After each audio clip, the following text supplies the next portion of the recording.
ഇന്ന് നമുക്ക് എന്തൊക്കെ ലക്ഷണങ്ങളാണ് ശരീരം കാണിക്കുന്നത് വൃക്കരോഗങ്ങൾ ഉണ്ടെങ്കിൽ എന്ന വിഷയത്തെക്കുറിച്ച് സംസാരിക്കാം.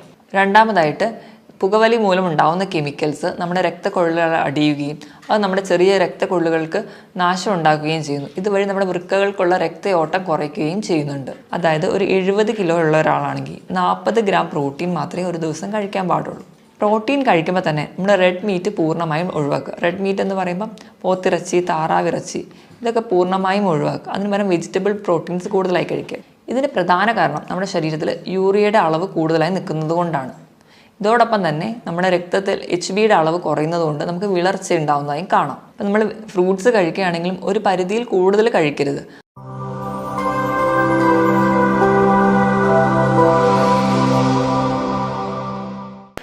ഹായ്, ഞാൻ ഡോക്ടർ പ്രിയ, Q1 ഹെൽത്ത് കെയറിലെ ഹോമിയോപ്പതിക് ഫിസിഷ്യനാണ്. നമ്മുടെ ക്ലിനിക്കിലൊക്കെ ചില പേഷ്യൻസ് വരാറുണ്ട്. BP കണ്ടിന്യൂസ് ആയിട്ട് മരുന്ന് കഴിക്കുന്നുണ്ട്, പക്ഷേ BP കൺട്രോൾ ആവുന്നില്ല. അതുപോലെ കാൽപാദത്ത്, അതുപോലെ മുഖത്തൊക്കെ നീരൊക്കെ ആയിട്ട്. ഇതൊക്കെ ഒരു പരിധി വരെ വൃക്കകൾക്കുള്ള രോഗങ്ങൾക്കുണ്ടാവാം. ഇന്ന് നമുക്ക് എന്തൊക്കെ ലക്ഷണങ്ങളാണ് ശരീരം കാണിക്കുന്നത് വൃക്കരോഗങ്ങൾ ഉണ്ടെങ്കിൽ എന്ന വിഷയത്തെക്കുറിച്ച് സംസാരിക്കാം. നമ്മുടെ ശരീരത്തിൽ ഒരു ജോഡി വൃക്കകളാണുള്ളത്. നമ്മുടെ നട്ടലിനെ 2 വശത്തായിട്ട് സ്ഥിതി ചെയ്യുന്നു. 150 ഗ്രാം ഭാരമാണ് ഇതിനുള്ളത്. നമ്മുടെ ശരീരത്തിലെ മാലിന്യങ്ങളെയൊക്കെ മൂത്രത്തിലൂടെ പുറന്തള്ളലാണ് പ്രധാന ഫംഗ്ഷൻ. ഇതിനായിട്ട് 1 മിനിറ്റിൽ ഏകദേശം 1.25 ലിറ്റർ രക്തം ശുദ്ധീകരിക്കപ്പെടുന്നു. അതായത് ഏകദേശം ഒരു 4 മിനിറ്റ് കൊണ്ട് നമ്മുടെ ശരീരത്തിലെ മൊത്തം രക്തത്തെ ഒരു തവണ ശുദ്ധീകരിക്കാനുള്ള കഴിവ് നമ്മുടെ വൃക്കകൾക്കുണ്ട്. ഈ മാലിന്യങ്ങളെ പുറന്തള്ളുന്നതിന് പുറമെ നമ്മുടെ ശരീരത്തിലെ ലവണങ്ങളെയും അല്ലെങ്കിൽ മറ്റ് ധാതുക്കളുടെ ലെവലൊക്കെ മെയിൻറ്റെയിൻ ചെയ്യാനും, അതുപോലെ നമ്മുടെ വൈറ്റമിൻ ഡി, നമ്മുടെ എല്ലുകൾക്കും പല്ലുകൾക്കൊക്കെ ബലം നൽകുന്ന വൈറ്റമിൻ ഡിയുടെ ആക്റ്റീവ് ഫോമിൽ എത്തിക്കാനും, അതുപോലെ തന്നെ നമ്മുടെ ചുവന്ന രക്താണുക്കളെ ഉൽപ്പാദിപ്പിക്കാൻ വേണ്ടിയിട്ടുള്ള എറിത്രോപോയിറ്റിൻ എന്ന് പറയുന്ന ഹോർമോൺ ഉൽപ്പാദിപ്പിക്കാനും ഒക്കെ നമുക്ക് വൃക്കകളുടെ സഹായം ആവശ്യമാണ്. ഇതോടൊപ്പം തന്നെ നമ്മുടെ BP കൺട്രോൾ ചെയ്യുന്ന ഫംഗ്ഷനും വൃക്കകൾ ചെയ്യുന്നുണ്ട്. ഈ വൃക്കകളുടെ പൂർണ്ണമായ സ്തംഭനം നമ്മൾ പ്രധാനമായിട്ടും 2ആയിട്ട് തരംതിരിച്ചിട്ടുണ്ട്. അതിൽ ഫസ്റ്റ് വണ്ണാണ് അക്യൂട്ട് അല്ലെങ്കിൽ താൽക്കാലികമായിട്ടുള്ള സ്തംഭനം. ഇത് എന്തുകൊണ്ടൊക്കെ ഉണ്ടാവുന്നു നോക്കാം. പ്രധാനമായും എന്തെങ്കിലും അണുബാധകളൊക്കെ ഉണ്ടാകുമ്പോഴാണ് അക്യൂട്ടായിട്ട് കിഡ്നി ഫെയിലിയർ വരിക. മെയിൻലി മലേറിയ അല്ലെങ്കിൽ എലിപ്പനി, ഡെങ്കിപ്പനി തുടങ്ങിയ അസുഖങ്ങൾക്ക് ശേഷം നമുക്ക് കിഡ്നി ഫെയിലിയറുകൾ വരാം. അത് ഒരു താൽക്കാലികമാണ്, പെട്ടെന്നുണ്ടാകുന്ന കുറച്ച് ദിവസങ്ങൾ കൊണ്ടുണ്ടാകുന്ന ഒരു കണ്ടീഷനാണ് അക്യൂട്ട് റീനൽ ഫെയിലിയർ. ഇത് നമുക്ക് പെട്ടെന്നുണ്ടാകുന്ന ചികിത്സകളിലൂടെയൊക്കെ നമുക്ക് കിഡ്നിയെ പഴയ ഫംഗ്ഷനിലോട്ട് തിരിച്ചെത്തിക്കാൻ പറ്റും. ഇനി നമുക്ക് രണ്ടാമതായി കാണുന്നതാണ് ക്രോണിക് റീനൽ ഫെയിലിയർ അല്ലെങ്കിൽ സ്ഥിരമായിട്ടുള്ള കിഡ്നി ഫെയിലിയറുകൾ. അതെന്തുകൊണ്ടൊക്കെ ഉണ്ടാകുന്നത് നോക്കാം. അണുബാധകൾ കൊണ്ടുവരാം, അല്ലെങ്കിൽ ജനിതകമായ മറ്റ് രോഗങ്ങൾ കൊണ്ടുവരാം, അല്ലെങ്കിൽ കണ്ടിന്യൂസ് ആയിട്ടുള്ള സ്റ്റോൺ കിഡ്നിയിൽ ഉണ്ടാവുന്നതുകൊണ്ട്, അതുപോലെ തന്നെ BP, ഷുഗർ തുടങ്ങിയ രോഗങ്ങളുള്ളവർക്കും ക്രോണിക്കായിട്ട് നിന്ന് അത് കിഡ്നി ഫെയിലിയറിലോട്ട് പോകാം. ഇത് നമ്മൾ തുടക്കത്തിലൊക്കെ അറിയുകയാണെങ്കിൽ നമുക്ക് ചികിത്സിച്ചാൽ ഒരു പരിധി വരെ കൺട്രോൾ ചെയ്യാം. അല്ലെങ്കിൽ കുറച്ചുകൂടെ ഡെവലപ്ഡ് ആയി പോവുകയാണെങ്കിൽ നമുക്ക് ഡയാലിസിസിലോടൊക്കെ പോവേണ്ടി വരുന്നുണ്ട്. ഇനി കിഡ്നിയുടെ രോഗങ്ങളൊക്കെ നമുക്ക് എങ്ങനെ തിരിച്ചറിയാമെന്ന് നോക്കാം. അതിന് പ്രധാനമായും നമ്മൾ ചെയ്യുന്നത് ഒന്നെങ്കിൽ ബ്ലഡ് ടെസ്റ്റ് അല്ലെങ്കിൽ യൂറിൻ ടെസ്റ്റാണ്. ബ്ലഡ് ടെസ്റ്റ് ചെയ്യുമ്പോൾ ആദ്യം നമ്മൾ ഹീമോഗ്ലോബിൻ ലെവൽ നോക്കുമ്പോൾ കിഡ്നി കംപ്ലയിൻ്റ് ഉള്ളവർക്ക് ഹീമോഗ്ലോബിൻ്റെ അളവ് കുറഞ്ഞിരിക്കുന്നത് കാണാം. രണ്ടാമതായിട്ട് നമ്മൾ കിഡ്നി ഫംഗ്ഷൻ ടെസ്റ്റ് ചെയ്യും. അതിൽ യൂറിയയും ക്രിയാറ്റിനുമാണ് നമുക്ക് കൂടുതൽ ഇമ്പോർട്ടൻസ് നൽകുന്നത്. യൂറിയയുടെ നോർമൽ ലെവൽ എന്ന് പറയുന്നത് 5 to 20 ആണ്. അത് കിഡ്നി പേഷ്യൻസിൽ കൂടുതലായിട്ട് നിൽക്കുന്നത് കാണാം. ക്രിയാറ്റിൻ്റെ ലെവൽ 0.6 to 1.2 ആണ്. ഒരു 1.5 മുകളിലെത്തുമ്പോൾ തൊട്ടേ നമ്മൾ കുറച്ചുകൂടി ശ്രദ്ധിക്കേണ്ടിയിരിക്കുന്നു. 2 മുകളിൽ പോവുകയാണെങ്കിൽ, 2ന് മുകളിൽ പോവുകയാണെങ്കിൽ സ്ഥിതി കുറച്ച് ഗുരുതരമാണ്. അപ്പോൾ കിഡ്നിക്ക് എന്തോ കംപ്ലയിൻസ് ഉണ്ട്, സീരിയസ് ആയിട്ടുള്ള പ്രശ്നമുണ്ട്. അതുകൊണ്ട് നമുക്ക് വേഗം ഒരു ട്രീറ്റ്മെൻറ്റിലോട്ട് പോകേണ്ട ആവശ്യമുണ്ട്. കിഡ്നി ഫെയിലിയറിന് പ്രധാനമായും 3 കാരണങ്ങളാണ് പറയപ്പെടുന്നത്. ഒന്നാമത്തേത് BP കൺട്രോൾ ചെയ്യാൻ പറ്റാതെ പോകുന്നത്. രണ്ടാമത്തേത് ഡയബറ്റിസ് കൺട്രോൾ ചെയ്യാൻ പറ്റാതെ പോകുന്നത്. മൂന്നാമത്തേത് പാരമ്പര്യമായിട്ട് എന്തെങ്കിലും കിഡ്നി രോഗങ്ങളുള്ള കുടുംബങ്ങളിലുള്ളവർക്കും ഇത് കാണുന്നുണ്ട്. ഇനി നമ്മുടെ കിഡ്നിക്ക് എന്തെങ്കിലും രോഗങ്ങളൊക്കെ ബാധിച്ചിട്ടുണ്ടെങ്കിൽ, അല്ലെങ്കിൽ ക്രോണിക് കിഡ്നി ഫെയിലിയറിലോട്ടൊക്കെ പോകുമ്പോഴേക്കും നമ്മുടെ ശരീരം പല ലക്ഷണങ്ങൾ കാണിക്കും. ഇതെന്തൊക്കെയാണ് ഈ അടയാളങ്ങളെന്ന് നമുക്ക് നോക്കാം. ഇതിൽ ഒന്നാമത്തേതാണ് അമിതമായ ക്ഷീണം. അമിതമായ ക്ഷീണം എന്ന് പറയുമ്പോൾ തന്നെ തളർച്ച, അമിതമായ കിതപ്പ്, അതുപോലെ തന്നെ തലവേദന, തലകറക്കം, അതുപോലെ ഒന്നിലും കോൺസെൻട്രേറ്റ് ചെയ്യാൻ പറ്റാതെ വരുന്നൊരു കണ്ടീഷൻ. ഇതിന് പ്രധാന കാരണം നമ്മുടെ ശരീരത്തിൽ യൂറിയയുടെ അളവ് കൂടുതലായി നിൽക്കുന്നത് കൊണ്ടാണ്. ഇതോടൊപ്പം തന്നെ നമ്മുടെ രക്തത്തിൽ HBയുടെ അളവ് കുറയുന്നത് കൊണ്ട് നമുക്ക് വിളർച്ച ഉണ്ടാകുന്നതായും കാണാം. ഇനി രണ്ടാമത്തെ ലക്ഷണമാണ് ഉറക്കക്കുറവ്. നമുക്ക് നല്ല ക്ഷീണം ഉണ്ടെങ്കിലും നമുക്ക് ഒരു ഡീപ്പ് സ്ലീപ്പ് കിട്ടത്തില്ല, ഒരു മയക്കം മാത്രമേ ഉണ്ടാവുള്ളൂ. ഇപ്പോൾ ഉറങ്ങുകയാണെങ്കിൽ തന്നെ കൂർക്കം വലി ഉണ്ടാവുന്നതായി കാണാം. അതുപോലെ തന്നെ നമ്മുടെ അടുത്ത് കിടക്കുന്ന ആൾക്ക് നമ്മുടെ മൂക്കിൽ നിന്ന് വരുന്ന ശ്വാസത്തിന് ഒരു മൂത്രത്തിൻ്റെ ഗന്ധം അനുഭവപ്പെടുന്നതായി കാണാം. ഇതിന് കാരണവും നമ്മുടെ രക്തത്തിൽ യൂറിയയുടെ അളവ് കൂടുതലായി നിൽക്കുന്നത് കൊണ്ടാണ്. മൂന്നാമത് നമ്മുടെ ശരീരം കാണിക്കുന്ന ഒരു ലക്ഷണമാണ് സ്കിന്നിനുണ്ടാവുന്ന ചേഞ്ചസ്. സ്കിന്നിന് പ്രത്യേകിച്ച് ഒരു കോസ് ഒന്നും ഇല്ലാതെ സ്കിന്നിന് ഭയങ്കരമായിട്ട് ചൊറിച്ചിൽ വരാം. പ്രധാനമായും നമ്മുടെ കാൽമുട്ടിന് താഴെയുള്ള ഭാഗത്താണ് ചൊറിച്ചിൽ കാണാറ്. ഇപ്പോൾ ഡയബറ്റീസും കൂടെയുള്ള കിഡ്നി പേഷ്യൻസിനാണെങ്കിൽ ഇതിൽ കാലിൻ്റെ ആ ഭാഗത്ത് കറുത്ത നിറം കൂടി കാണാം. ഇതിന് കാരണം മൂത്രത്തിലൂടെ നമ്മുടെ പോയിസണസ് ആയിട്ടുള്ള സബ്സ്റ്റൻസ് ഒന്നും പുറന്തള്ളാതെ അത് നമ്മുടെ രക്തത്തിലായി തന്നെ നിൽക്കുന്നത് കൊണ്ടാണ് ഇങ്ങനെ ചൊറിച്ചിലും അതുപോലെ ഈ കറുത്ത നിറമൊക്കെ കാണുന്നത്.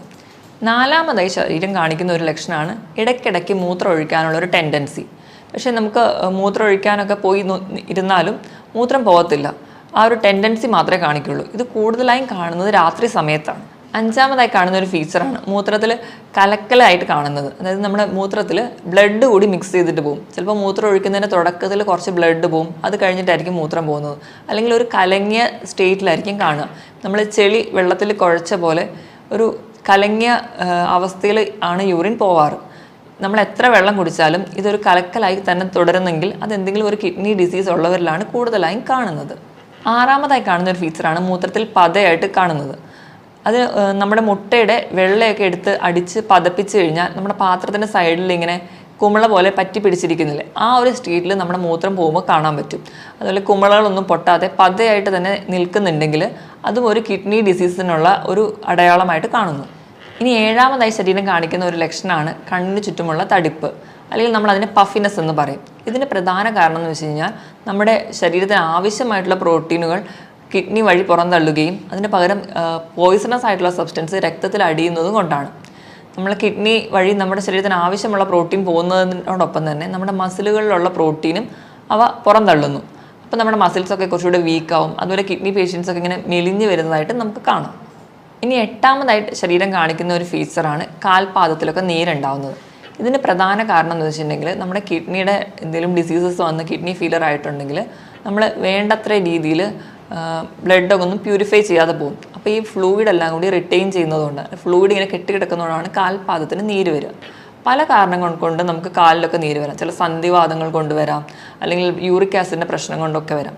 പക്ഷേ ഈ നീരും നമ്മുടെ കിഡ്നി ഡിസീസിനുള്ള നീരും രണ്ടും രണ്ടായിരിക്കും. നമ്മൾ ചിലപ്പോൾ കാല് തൂക്കിയിടുമ്പോഴേക്കും ഈ കിഡ്നി ഡിസീസ് ഉള്ളവർക്ക് നീര് പെട്ടെന്ന് വരുന്നത് കാണാം. അതുപോലെ തന്നെ നമ്മൾ കാല് പൊക്കി വെച്ചതുകൊണ്ട് ഈ നീര് പെട്ടെന്ന് കുറയുന്നതായിട്ട് കാണാൻ പറ്റില്ല. ഇത് തന്നെ വെച്ച് നമുക്ക് ഡിഫറൻഷ്യേറ്റ് ചെയ്യാം, ഇത് കിഡ്നി ഡിസീസസ് കൊണ്ടാണോ അതോ മറ്റ് സന്ധി രോഗങ്ങൾ കൊണ്ടാണോ ഉണ്ടാവുന്നതെന്ന്. ഒമ്പതാമതായി ശരീരം കാണിക്കുന്ന ഒരു ലക്ഷണമാണ് വിശപ്പില്ലായ്മ. നമ്മൾ എത്ര പട്ടിണി കിടന്നാലും നമുക്ക് പ്രത്യേകിച്ച് ഒരു വിശപ്പൊന്നും തോന്നത്തില്ല. അതുപോലെ തന്നെ മറ്റു ചിലർക്കാണെങ്കിൽ ഭക്ഷണം കാണുമ്പോൾ അല്ലെങ്കിൽ ഭക്ഷണത്തിൻ്റെ സ്മെല്ലടിക്കുമ്പോഴേക്കും ഓക്കാനോ ഉണ്ടാവും. ഇതിന് കാരണവും നമുക്ക് ശരീരത്തിലെ യൂറിയയുടെ അളവ് കൂടുമ്പോൾ അത് കിഡ്നിക്ക് മുകളിൽ കരളിനെയും ബാധിക്കുന്നു.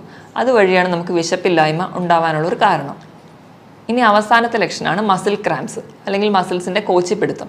ഇതിന് കാരണം നമ്മുടെ കിഡ്നി വഴി കാൽസ്യത്തിന് കൂടുതലായിട്ട് പുറന്തള്ളുകയും അതുപോലെ പൊട്ടാസ്യം രക്തത്തിൽ കൂടുന്നതും കൊണ്ടാണ് നമുക്ക് കോച്ചിപ്പിടുത്തമൊക്കെ ഉണ്ടാവുന്നത്. ഈ മുകളിൽ പറഞ്ഞ 10 ലക്ഷണങ്ങളിൽ 3 മുതൽ 4 ലക്ഷണങ്ങൾ തുടർച്ചയായിട്ട് ഒരു രോഗിയിൽ തന്നെ കാണുന്നുണ്ടെങ്കിൽ നമ്മളത് ശ്രദ്ധിക്കേണ്ടതാണ്. എത്രയും പെട്ടെന്ന് ഒരു ഡോക്ടറെ കാണിക്കേണ്ടതാണ്. അപ്പോൾ തന്നെ നമ്മൾ യൂറിനും അതുപോലെ ബ്ലഡൊക്കെ ടെസ്റ്റ് ചെയ്ത് കിഡ്നി ഡിസീസ് ഇല്ല എന്ന് ഉറപ്പ് വരുത്തേണ്ടതാണ്. ഇനിയിപ്പോൾ BP അല്ലെങ്കിൽ ഷുഗറോ ഒക്കെയുള്ള രോഗികൾ, അല്ലെങ്കിൽ പാരമ്പര്യമായിട്ട് ഇങ്ങനത്തെ കിഡ്നി ഡിസീസ് ഉള്ളവരാണെങ്കിൽ ഇതിലൊരു 2 ലക്ഷണങ്ങൾ കുറച്ച് കാലമായിട്ട് നിൽക്കുന്നുണ്ടെങ്കിൽ എത്രയും പെട്ടെന്ന് ഒരു ഫിസിഷ്യനെ കാണേണ്ടതാണ്. ഇനി ഈ മുകളിൽ പറഞ്ഞ 10 ലക്ഷണങ്ങൾ ഏതെങ്കിലുമൊക്കെ നമ്മുടെ ശരീരം കാണിക്കാൻ തുടങ്ങിക്കഴിഞ്ഞാൽ നമ്മൾ കിഡ്നിക്ക് വേണ്ടത്ര ശ്രദ്ധ നൽകണം എന്നാണ് അർത്ഥം.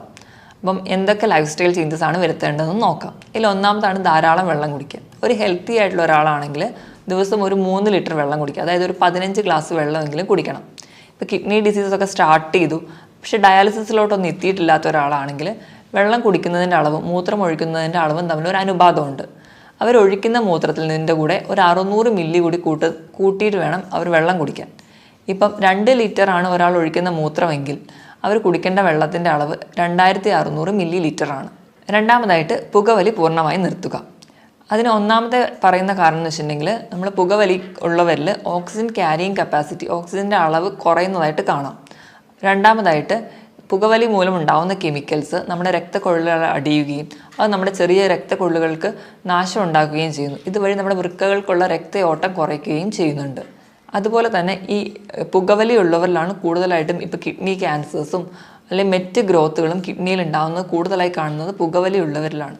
മൂന്നാമതായിട്ട് മദ്യപാനം, അതുപോലെ തന്നെ പ്രിസർവേറ്റീവ്സ് ആഡ് ചെയ്തിട്ടുള്ള ഡ്രിങ്ക്സും സോഫ്റ്റ് ഡ്രിങ്ക്സൊക്കെ പൂർണ്ണമായും നിർത്തുക. ഈ മദ്യപാനം ഒക്കെ ഉള്ളവരിൽ ഇലക്ട്രോലൈറ്റ് ബാലൻസ്, അതായത് നമ്മുടെ ധാതുക്കളുടെയും ലവണങ്ങളുടെയൊക്കെ ബാലൻസ് പ്രോപ്പറായിട്ട് കാണില്ല. അതുപോലെ തന്നെ ശരീരത്തിന് വേണ്ട ആവശ്യമായിട്ടുള്ള വെള്ളം ഈ മദ്യപാനികളിൽ കുറവായിട്ട് കാണാം. അവർക്ക് ഡീഹൈഡ്രേഷൻ കൂടുതലായിട്ട് കാണുന്നുണ്ട്. നാലാമതായിട്ട് അമിതവണ്ണം, ഓവർ വെയിറ്റ് ഒക്കെ ഉണ്ടെങ്കിൽ അത് മാക്സിമം കൺട്രോൾ ചെയ്യാൻ ശ്രദ്ധിക്കണം. അമിതവണ്ണമുള്ളവർക്കൊക്കെ വൃക്കയിലെ മുകളിൽ ഉണ്ടാകുന്ന ഓവർലോഡ് അല്ലെങ്കിൽ പ്രഷർ കൂടുതലാണ്. അത് നമ്മുടെ വൃക്കകൾക്ക് പെട്ടെന്ന് രോഗങ്ങൾ ഉണ്ടാവാനുള്ള കാരണമാകുന്നു. അതുകൊണ്ട് തന്നെ അമിതവണ്ണമുള്ളവരാണെങ്കിൽ അത് കൺട്രോൾ ചെയ്യാൻ ശ്രദ്ധിക്കുക. അതിനായിട്ട് കൃത്യമായിട്ട് വ്യായാമം ചെയ്യുക. ആഴ്ചയിൽ 5 ദിവസമെങ്കിലും കഴിയുന്നൊരു 45 മിനിറ്റ് മുതൽ 1 മണിക്കൂർ വരെ ചെറിയ തോതിലുള്ള വ്യായാമങ്ങൾ, രാവിലെ എണീറ്റ് നിരപ്പായ സ്ഥലത്തൂടെ നടക്കുക, അതായത് പറ്റുന്ന രീതിയിലുള്ള എക്സസൈസുകളൊക്കെ ചെയ്യുക. ഇത് നമ്മുടെ ശരീരം കുറച്ചുകൂടി ഹെൽത്തി ആയിട്ട് നിൽക്കും. അതുപോലെ തന്നെ വണ്ണം കുറയ്ക്കാം, BP-യും ഷുഗറും ഒക്കെ കൺട്രോൾ ചെയ്യാൻ പറ്റും. അതുപോലെ തന്നെ എല്ലാ ഭാഗത്തേക്കുള്ള ബ്ലഡ് സപ്ലൈ പ്രോപ്പറായിട്ട് നടത്താനും വ്യായാമത്തിന് സഹായിക്കും. ഇനി ആറാമതായിട്ട് നമുക്ക് ചെയ്യാൻ പറ്റുന്നൊരു കാര്യമാണ്, നമുക്ക് BP ഉണ്ടെങ്കിൽ, അത് രക്തസമ്മർദ്ദമോ അതുപോലെ ഷുഗറൊക്കെ ഉള്ളവരാണെങ്കിൽ അത് കൺട്രോൾ ചെയ്യാൻ ശ്രദ്ധിക്കുക. നമ്മുടെ ഭക്ഷണത്തിലൂടെ കൺട്രോൾ ചെയ്യുക. അപ്പോൾ എന്തെങ്കിലും മെഡിസിൻസ് ഒക്കെ എടുക്കുകയാണെങ്കിൽ കൃത്യസമയം തന്നെ മെഡിസിൻ കഴിക്കാൻ വേണ്ടി ശ്രദ്ധിക്കുക. അതുവഴി നമുക്കൊരു പരിധി വരെ കിഡ്നി ഡിസീസിലോടൊന്നും എത്താതെ നമ്മുടെ ശരീരത്തിനെ പ്രൊട്ടക്റ്റ് ചെയ്യാൻ പറ്റും. അടുത്തതായിട്ട് ചിലരൊക്കെ ആണെങ്കിൽ നമുക്ക് ചെറിയ വേദനകളോ ഒക്കെ വരുമ്പോൾ തന്നെ ഡോക്ടറൊന്നും കാണാതെ സ്വന്തമായിട്ട് മെഡിസിൻസ്, അതായത് പെയിൻ കില്ലേഴ്സൊക്കെ കഴിക്കുന്നവരിൽ കിഡ്നി ഡിസീസസ് കൂടുതലായി കാണുന്നുണ്ട്. അതുകൊണ്ട് തന്നെ നമ്മൾ മാക്സിമം സ്വന്തം ചികിത്സിക്കാതെ ഒരു ഡോക്ടറെ എപ്പോഴും കൺസൾട്ട് ചെയ്യാൻ ശ്രദ്ധിക്കുക. ഇനി ലാസ്റ്റായിട്ട് നമുക്ക് ഫുഡിൽ എന്തൊക്കെ ചേഞ്ചസ് വരുത്തണം നോക്കാം. നമ്മൾ നോർമലി ഹെൽത്തി ആയിരിക്കുമ്പോൾ കഴിക്കുന്ന ഒരു ഫുഡിൽ 4ൽ 1 ഭാഗം മാത്രമേ നമുക്കിപ്പോൾ ഒരു കിഡ്നി ഡിസീസ് ഉണ്ടെങ്കിൽ കഴിക്കാൻ പാടുള്ളൂ. അതുപോലെ തന്നെ നമുക്ക് പ്രോട്ടീൻ, നോർമലി ഹെൽത്തി ആയിട്ടുള്ള ഒരാളാണെങ്കിൽ 1 കിലോ ആണ് നമ്മുടെ ബോഡി വെയിറ്റ് എങ്കിൽ അതിനനുസരിച്ച് 1 ഗ്രാം പ്രോട്ടീനാണ് കഴിക്കേണ്ടത്. അതായത് 80 കിലോ ഉള്ള ഒരാളാണെങ്കിൽ ഒരു ദിവസം 80 ഗ്രാം പ്രോട്ടീൻ കഴിക്കണം എന്നാണ് നോർമലി പറയാറ്. പക്ഷേ ഒരു കിഡ്നി പേഷ്യൻസ് ആണെങ്കിൽ 1 കിലോ ബോഡി വെയ്റ്റിന് 0.8 ഗ്രാം മാത്രമേ പ്രോട്ടീൻ കഴിക്കാവൂ. അതായത് ഒരു 70 കിലോ ഉള്ള ഒരാളാണെങ്കിൽ 40 ഗ്രാം പ്രോട്ടീൻ മാത്രമേ ഒരു ദിവസം കഴിക്കാൻ പാടുള്ളൂ. പ്രോട്ടീൻ കഴിക്കുമ്പോൾ തന്നെ നമ്മൾ റെഡ് മീറ്റ് പൂർണ്ണമായും ഒഴിവാക്കുക. റെഡ് മീറ്റ് എന്ന് പറയുമ്പോൾ പോത്തിറച്ചി, താറാവിറച്ചി ഇതൊക്കെ പൂർണ്ണമായും ഒഴിവാക്കുക. അതിന് പകരം വെജിറ്റബിൾ പ്രോട്ടീൻസ് കൂടുതലായി കഴിക്കുക. വെജിറ്റബിൾ പ്രോട്ടീൻസിൽ വരുന്നതാണ് പനീർ, കൂണ്, പയർ, കടല, പരിപ്പ് തുടങ്ങിയ ധാന്യങ്ങളും. രണ്ടാമതായിട്ട് നമ്മൾ കൊഴുപ്പ് കഴിക്കേണ്ട അളവാണെങ്കിൽ, കൊഴുപ്പെന്ന് പറയുമ്പോൾ നമ്മുടെ ഫാറ്റ്, അത് നമുക്ക് പല രീതിയിൽ കിട്ടും. നമുക്ക് മുട്ടയുടെ മഞ്ഞയിൽ നിന്ന് കിട്ടാം, മീൻ കഴിക്കുന്ന വഴി കിട്ടാം, നമ്മൾ ഉപയോഗിക്കുന്ന എണ്ണ, നെയ്യ് ഇതിൽ നിന്നൊക്കെ നമുക്ക് കൊഴുപ്പ് കിട്ടും. ഒരു ദിവസം ഒരു ഹെൽത്തി ആയിട്ടുള്ള ഒരാളാണെങ്കിൽ ഒരു 50 ഗ്രാം മാത്രമേ കൊഴുപ്പ് കഴിക്കാൻ പാടുള്ളൂ. പക്ഷേ ഒരു കിഡ്നി ഡിസീസ് ഉള്ള ഒരാളാണെങ്കിൽ അതിൻ്റെ പകുതി മാത്രമേ ഒരു ദിവസം കൺസീവ് ചെയ്യാൻ പാടുള്ളൂ. ഇനി ലാസ്റ്റായിട്ട് ലവണങ്ങൾ എന്ന് പറയുമ്പോൾ സോഡിയം ഉണ്ട്, പൊട്ടാസ്യം, കാൽസ്യം, ഫോസ്ഫറസ് ഒക്കെ ഉണ്ട്. ഇതിൻ്റെ ലെവൽ എങ്ങനെ മെയിൻറ്റെയിൻ ചെയ്യാം? കൂടുതലായിട്ടും ഈ ലവണങ്ങളൊക്കെ ഉള്ളത് നമ്മുടെ പച്ചക്കറികളിലാണ്. അപ്പോൾ നമ്മൾ പച്ചക്കറികളൊക്കെ കഴിക്കുമ്പോൾ അതാദ്യം വേവിച്ച് അതിൻ്റെ വെള്ളം ഊറ്റി കളഞ്ഞിട്ട് വേണം കഴിക്കാൻ. ഈ ഒരു പ്രോസസ്സിന് നമ്മൾ ലീച്ചിങ് എന്നാണ് പറയുക. ഇപ്പോൾ ഇലക്കറികളിലാണെങ്കിൽ കോളിഫ്ലവർ, ബ്രക്കോളി, ക്യാബേജ് ഇതൊക്കെ വൈറ്റമിൻ C നിറഞ്ഞതുമാണ്. അതുപോലെ തന്നെ നമ്മുടെ കിഡ്നി ഡിസീസൊക്കെ പ്രിവെൻറ്റ് ചെയ്യാൻ വളരെ നല്ലതാണ്. പക്ഷേ ഇതൊക്കെ കഴിക്കുന്നതിനോടൊപ്പം തന്നെ ഇത് വേവിച്ച് ഇതിൻ്റെ വെള്ളം ഊറ്റി കളഞ്ഞിട്ട് വേണം കഴിക്കാനെന്ന് ശ്രദ്ധിക്കുക. പൊതുവെ എല്ലാ രോഗങ്ങൾക്കും നമ്മൾ ഫ്രൂട്ട്സും വെജിറ്റബിൾസുമാണ് കൂടുതലായിട്ട് കഴിക്കാൻ പറയുക. ഇപ്പം നമ്മൾ ഫ്രൂട്ട്സ് കഴിക്കുകയാണെങ്കിലും ഒരു പരിധിയിൽ കൂടുതൽ കഴിക്കരുത്. കാരണം ഫ്രൂട്ട്സിലൊക്കെ കൂടുതലും പൊട്ടാസ്യമാണ് അടങ്ങിയിരിക്കുന്നത്. അപ്പോൾ പൊട്ടാസ്യം കൂടുതൽ ചെന്നിട്ടുണ്ടെങ്കിൽ അത് കിഡ്നി ഡിസീസിന് കൂടുതൽ ബുദ്ധിമുട്ടുണ്ടാക്കുകയുള്ളൂ. അപ്പോൾ പൊട്ടാസ്യം കുറഞ്ഞുള്ള ഫ്രൂട്ട്സാണ് ആപ്പിൾ, പൈനാപ്പിൾ, അതുപോലെ തന്നെ ബെറി. ഇതിലൊക്കെ പൊട്ടാസ്യം വളരെ കുറവാണ്. ഇതൊക്കെ കൂടുതലായിട്ടും കഴിക്കാൻ വേണ്ടി ശ്രദ്ധിക്കുക. അതുപോലെ പേരയ്ക്ക പൊട്ടാസ്യം കുറഞ്ഞൊരു ഫ്രൂട്ടാണ്. ഇനി പൊട്ടാസ്യം കുറച്ച് കൂടുതലായിട്ട് നിൽക്കുന്ന ഫ്രൂട്ട്സുകളാണ് മാതളം, അതുപോലെ ഓറഞ്ച്, ഏത്തപ്പഴം, അതുപോലെ കരിക്കിലും പൊട്ടാസ്യം കൂടുതലായിട്ട് നിൽക്കുന്നുണ്ട്. കരിക്കൊക്കെ കിഡ്നി പേഷ്യൻസ് സ്ഥിരമായിട്ട് ഉപയോഗിക്കാതിരിക്കുന്നതാണ് നല്ലത്. ഇനിയിപ്പോൾ നമ്മൾ ഏത്തപ്പഴമൊക്കെ കഴിക്കുകയാണെങ്കിൽ അത് പുഴുങ്ങി കഴിക്കുമ്പോൾ പൊട്ടാസ്യം ഒരുപാട് വെള്ളത്തിലൂടെ നഷ്ടപ്പെടുന്നുണ്ട്. അപ്പോൾ കുറച്ചും കൂടി കിഡ്നി ഡിസീസ് ഉള്ളവർ ഏത്തപ്പഴമൊക്കെ പുഴുങ്ങി കഴിക്കുന്നതാണ് കുറച്ച് കൂടുതൽ ബെറ്റർ. ഇനി ഉപ്പിൻ്റെ അളവ് പറയുകയാണെങ്കിൽ കിഡ്നി പേഷ്യൻസ് ഒക്കെ ഉണ്ടെങ്കിൽ ഒരു 4 ഗ്രാമിൽ കുറവ് ഉപ്പ് മാത്രമേ ഒരു ദിവസം ഉപയോഗിക്കാൻ പാടുള്ളൂ. ഇപ്പം നമ്മുടെ വീട്ടിലൊക്കെ ആരെങ്കിലും കിഡ്നി പേഷ്യൻസ് ഒക്കെ ഉണ്ടെങ്കിൽ നമ്മൾ ഭക്ഷണം പാചകം ചെയ്യുമ്പോൾ എപ്പോഴും ഉപ്പിടാതെ പാചകം ചെയ്യുക. എന്നിട്ട് അവർക്ക് വേണ്ടിയിട്ടുള്ള ഒരു പോർഷൻ മാറ്റി വെച്ച് അതിൽ വളരെ കുറച്ച് ഉപ്പ് മാത്രം ചേർക്കുക. എങ്കിൽ മാത്രമേ നമുക്ക് ആ ഉപ്പിൻ്റെ ലെവൽ മെയിൻറ്റെയിൻ ചെയ്യാൻ പറ്റുള്ളൂ. നമുക്കറിയാം നമ്മൾ സയൻസും അല്ലെങ്കിൽ മെത്തേഡ്സൊക്കെ ഇത്രയും ഡെവലപ്ഡ് ആയിട്ട് നിൽക്കുന്ന ഒരു സ്റ്റേജിലാണെങ്കിൽ പോലും കിഡ്നിയെ പോലെ തന്നെ ഏറ്റവും ചെറിയ മൈന്യൂട്ടായിട്ടുള്ള മാലിന്യങ്ങൾ പോലും പുറന്തള്ളാൻ പറ്റുന്ന ഒരു മെക്കാനിസം അല്ലെങ്കിൽ ഒരു മെഷീനും ഇന്ന് വരെ കണ്ടുപിടിക്കാൻ പറ്റിയിട്ടില്ല. ഇപ്പോൾ ഡയാലിസിസ് മെഷീൻസും ഒക്കെ ഉണ്ടെങ്കിലും അതും ഒരു കിഡ്നി ഫങ്ഷൻ ചെയ്യുന്ന പോലെ നമുക്ക് ഫങ്ഷൻ ചെയ്യാൻ പറ്റത്തില്ല. അപ്പോൾ മുകളിൽ പറഞ്ഞ പോലെ കൃത്യമായിട്ട് ഡയറ്റും അല്ലെങ്കിൽ കൃത്യമായിട്ട് തന്നെ നമ്മളെ ജീവിതശൈലികളിലൊക്കെ മാറ്റം വരുത്തിയാലും അല്ലെങ്കിൽ കൃത്യമായി വ്യായാമം ചെയ്യുന്നത് വഴി ഒരു പരിധി വരെയൊക്കെ നമുക്ക് കിഡ്നി ഡിസീസസ് കൺട്രോൾ ചെയ്യാൻ പറ്റും. ഇതിനോടൊപ്പം തന്നെ കിഡ്നി രോഗങ്ങൾക്കുള്ള ഫലപ്രദമായ ചികിത്സയും ഹോമിയോപ്പതിയിലൂടെ ലഭ്യമാണ്. ഇനി മറ്റൊരു ഹെൽത്ത് ടോപ്പിക്കുമായിട്ട് വീണ്ടും കാണുന്നതുവരെ നന്ദി.